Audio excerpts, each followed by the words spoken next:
Extend பண்ணுறாங்க பாருங்க.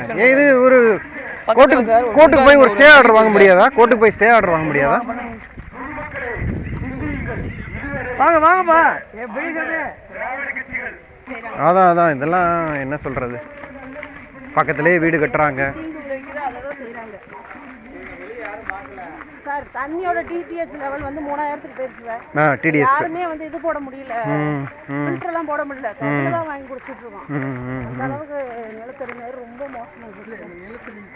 இது ஸ்டார்ட் பண்ணிட்டாங்களா? அதாவது சுத்திகரிப்பு ப்ராசஸ் ஸ்டார்ட் பண்ணிட்டாங்களா? ஆமா சார், நடந்துட்டே சார் இருக்கு. தண்ணியோட டெய்லி ஊத்திட்டு தான் இருக்காங்க.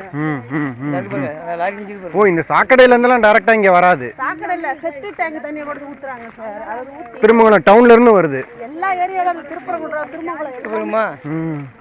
சரி, இவ்வளவு தூரம் கட்டுற அளவுக்கு ஏன் விட்டீங்க? மக்களுக்கு தெரியல. 2020ல கட்டினா வேலை வாய்ப்பு கிடைக்கும்னு நினைச்சிட்டாங்களோ? ஏதோ தொழிற்சாலை வருதுன்னு நினைச்சிட்டாங்க சார். அப்ப ஒரு வீடியோ இப்பதான் சார் பாதிக்கப்படும் போது எல்லாரும் ரைட், ஓகே. இப்ப அதை விட பக்கத்துல பெருசா கட்டுறாங்க சார். சரி, ஏடிஎம்கே ஆட்சியில இது பண்ணாங்க. ஆர்பி உதயகுமார் தான் அதை ஓபன் பண்ணி வச்சாரு. சரி, ஓபன் பண்ணாங்க. இப்ப எங்க வீடுகள்லாம் இங்க இருக்கு. நீங்க எங்கெங்கயோ இருந்து நீங்க வந்து கழிவு நீரை கொண்டாந்து இங்க போடுறீங்க. அதுல வந்து எல்லாம் ஓப்பனாக தான் இருக்குது. அதில் கொசு வந்து நிற்கும். மலேரியா, டெங்கு இந்த மாதிரி கொசுகள் வந்து நிற்கும். வாடை வேற வருது. ரொம்ப மோசமா சார். மழைக்காலங்கள்ல ரொம்ப வாடை அடிக்கும் சார். கழிவுநீர் சுத்திகரிப்பு மையம் சொல்றீங்கல்ல, ஆனா சாக்கடைலாம் வந்து அல்லாம இங்க இருக்க கழிவு நீர் இல்லாம வெளியில இருந்து கழிவு நீர் என்ன வருது? திருப்பரங்குன்றம் இந்த ஏரியாவில் சுத்தி மதுரையில் இருக்க எல்லா ஏரியாவில இருந்து கொண்டு இங்கே தான் சார் ஊற்றி சுத்திகரிப்பு பண்றாங்க சார். அதை ஃபுல்லாமே வெளிநாட்டுக்கு எக்ஸ்போர்ட் பண்றாங்க சார். அதுல இருந்து வரக்கூடிய இதை வந்து உரை வந்து எக்ஸ்போர்ட் பண்றாங்க. நிலத்தடி நீர் ரொம்ப பாதிக்குது சார். இது வேணான்னு சொல்லி நிறைய இவங்க பூங்கா வருதுன்னு சொல்லி சார் எங்களை பூரா ஏமாத்திட்டாங்க. இதனால எப்படி நிலத்தடி நீர் பாதிக்கப்படுன்னு சொல்றீங்க? அப்ப கீழே வந்து கான்கிரீட் போடலையா? எல்லாம் தண்ணியும் கீழே போகுது. தண்ணி கீழே தான் சார் போகுது. அது எப்படி கான்கிரீட்டா எப்படி கரெக்டா சொல்றீங்க? இல்ல நிறைய பேர் இந்த பக்கத்து வீட்ல எல்லாம் தண்ணி உள்ள போய் பாதிக்கப்பட்டிருக்கு. கை தோல்லாம் வியாதி, ஸ்கின் அலர்ஜி எல்லாமே வந்துருச்சு எல்லாம் வந்துருச்சு. ரைட். இப்போ அதுக்கு பக்கத்துல பெருசா ஒன்று கட்ட போறாங்க சார். எஃப்எஸ்டிபின்னு சொல்லி இதை விட பெருசா கட்டுறாங்க. எந்த ஒரு பாதுகாப்பும் இல்லாம கட்டுறாங்க. அங்கிட்டு தான் கட்டணும்னு சொல்லி ஒரு ரூல்ஸ் இருக்கா சார். கண்டிப்பா 2000 குடியிருப்பு இருக்கு சார். அதுக்கு நடுவுல சார் கட்டி வச்சிருக்காங்க. இத நீங்க கட்டும்போது தடுக்க போராடலையா? இது பூராமே பார்க் பூங்கா வருதுன்னு சொல்லி எல்லாரும் ஏமாத்தி பண்ணிட்டாங்க சார். இப்போ பெருசா வரவும் தான் எல்லாருக்கும் விவரம் தெரிஞ்சு எல்லாம் போராடுறோம். மாசு கட்டுப்பாட்டு வாரத்துல இருந்து லெட்டர் வந்திருக்கு சார். இத பண்ண கூடாது, இதுல ரூல்ஸ் இல்லாம கோர்ட்டுக்கு போனோமா? கோர்ட்டுக்கு கேஸ் போட்டுருக்கோம். நம்ம நாம் தமிழர் கட்சி மூலமா நான் கேஸ் போட்டிருக்கேன் சார். நீங்க போட்டிருக்கீங்க? கேஸ் போட்டிருக்கேன். Very good. அது நம்ம தான் சார் போராடணும், வேற வழி இல்ல சார். நம்ம போராடி தான் இதை எடுக்க வேண்டிய நிலைமை இருக்கு சார். சரி, ஓகே. வேற யாரும் பண்ண மாட்டாங்க. ஓகே. நாம் தமிழர் கட்சி இந்த பாண்டிய நகர் மக்களுக்கு என்ன உறுதி கொடுக்குறீங்க? இப்போ அவங்க நீண்ட நாள் இதுல போராடிட்டாங்க. திமுகவா இருக்கட்டும், அதிமுகவா இருக்கட்டும், அந்த மக்களுக்கு சரியான பதிலே, சரியான தீர்வே இன்னும் சொல்லலை. ஆனாலும் மக்கள் வந்து ஒரு ரொம்ப பாதிக்கப்பட்ட ஒரு மனநிலையில தான் இருக்காங்க. நீங்க நாம் தமிழர் கட்சி நீங்க வந்தா இந்த மக்களுக்கு என்ன உறுதி கொடுக்குறீங்க? நீங்க சொன்னது சரிதான். இப்போ நான் வரும்போதே எல்லா இடத்துலையும் பார்க்குறேன், ஒரே இந்த சாக்கடை வாடை வருது. அதில் கொசுக்கள் இருக்குது. இங்கே இருக்க சாக்கடையே முறையாக இல்லைல்ல. வெளியிலேருந்து கொண்டு வந்து இங்கே என்ன சாக்கடை சுத்திகரிப்பு மையம், அதுவும் வீட்டு பக்கத்தில் இந்த காம்பவுண்ட் சேவருக்கு நீங்கள் பின்னாடி பார்த்தீங்கன்னா தெரியும். அப்படியே காமிங்க, பின்னாடி காமிங்க. இந்த காம்பவுண்ட் சேவருக்கு அப்படியே ஒட்டி பிளாட் இருக்குது. லே அவுட் உடச்சிருக்கவங்க லே அவுட் பக்கத்தில் எப்படி இந்த சுத்திகரிப்பு மையம் வரும்? அப்போ இந்த வீடு கட்டுறவங்க அவங்களுக்கு வாடை வராதா? அவங்களுக்கு பிரச்சனை வராதா? அதுக்கு மேலே என்ன சொல்கிறாங்கன்னா, இந்த தண்ணியை வந்து கீழே தான் விடுறாங்க, அண்டர் கிரவுண்ட் வாட்டரில் விடுறேன்னு சொல்கிறாங்க. அப்போ இங்கனக்குள்ளே போர் போட்டிருக்காரு. இந்த வீடு கட்டிக்கிட்டு இருக்காங்க. இந்த செவத்தை ஒட்டி, இந்த காம்பவுண்ட் செவத்தை ஒட்டி ஒருத்தர் வீடு கட்ட போகிறாரு. அதில் வந்து போர் போட்டிருக்காரு. அப்போ அந்த தண்ணி பூரா, இந்த கழிவு நீர் பூரா அதில் தான் இறங்கும். அது சுகாதார கேடை உண்டு பண்ணும். இங்கே 2000 குடிகள் இருக்காங்க. 2000 வீடு கட்டி மக்கள் இருக்காங்க. 2000 × 4ன்னு வச்சா கூட 8000 பேர் இருக்காங்க.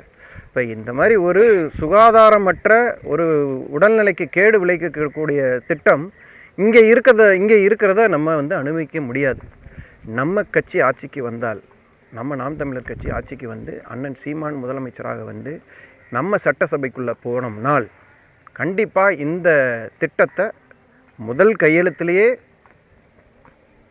மூடி மக்களுக்கு இடையூறு இல்லாமல், மக்களுக்கு எந்த தொந்தரவும் இல்லாமல் தள்ளி வெளியில் கொண்டு போய் 1/2 கிலோமீட்டர் இல்லை 1 கிலோமீட்டர் தள்ளி ஒரு வேஸ்ட் லேண்டில் இதை கன்ஸ்ட்ரக்ட் பண்ணி முறையாக செய்வோம்.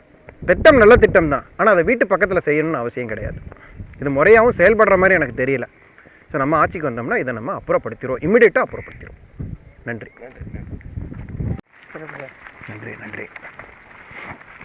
நமக்கு இன்னும் கொஞ்சம் டீட்டெயில்ஸ் தெரியும் இதை பற்றி.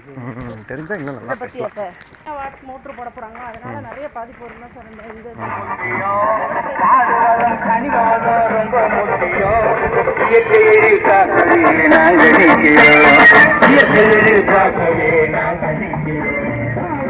எங்க இந்த கிணறு எங்க? அது வந்து ஏற்கனவே விவசாயிகள் பயன்படுத்திக்கிட்ட கிணறு. செப்டி டேங்க் தண்ணியை ஓப்பனாக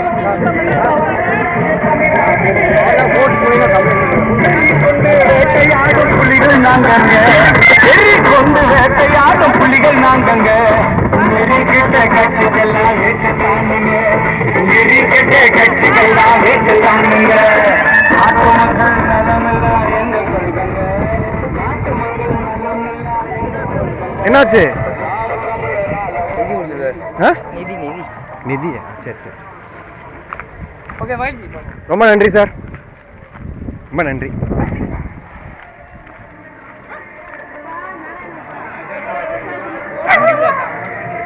வணக்கம் ஐயா, ஓட்டு போட்டுருங்க. நான் தான் வேட்பாளர். அம்மா வணக்கம். வணக்கம் அம்மா, வணக்கம். ஓட்டு போட்டுருங்க. நன்றி.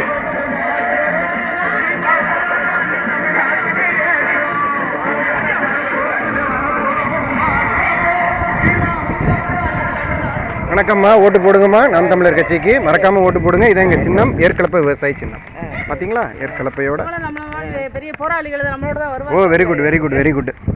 சரி, இப்போ தான் நம்ம இதை பார்த்தோம், எஸ்டிபியை பார்த்தோம், கழிவுநீர் சுத்திகரிப்பு மையத்தை பார்த்தோம். இந்த வீட்டு பக்கத்தில் இருக்குது. இதெல்லாம் ஈஸியாக அப்புறப்படுத்திடலாம். ஆனால் நீங்கள் எங்களை ஜெயிக்க வச்சா தான் நாங்கள் போய் அதுக்கு தான் பண்ண முடியும். நன்றி. எல்லாத்தையும் சொல்லுங்கள்.